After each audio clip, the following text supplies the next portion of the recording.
यतिखेर हामी चाहिँ बोक्ताङ डाँडाबाट चाहिँ फर्किरहेका छौँ। तपाईँहरूले दृश्यमा देख्न सक्नुहुन्छ यो बोक्ताङ डाँडाबाट तल झर्दाखेरिको दृश्य, अनि सप्तकोशी, अनि त्यसै गरी सुन्दर एकदमै यो चाहिँ पहाडहरू। त्यसैले यहाँ हजारौँ दर्शकहरू दैनिक आउनुहुन्छ। बाटो पनि एकदमै राम्रो छ, सुन्दर वातावरण छ। यो चाहिँ बेलुकाको कतिमा पर्छ? यो 8 नम्बर वडामा पर्दछ।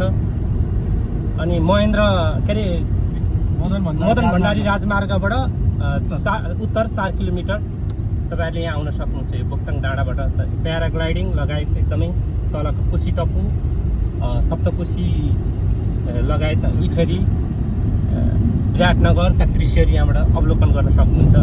तपाईँहरू एकदम तल गर्मीले एकदमै पाकिरहेको अवस्थामा हुनुहुन्छ भने यहाँ आएर एकदमै शीतल शीतल हावाबाट तपाईँहरूले फ्रेस हुन सक्नुहुन्छ।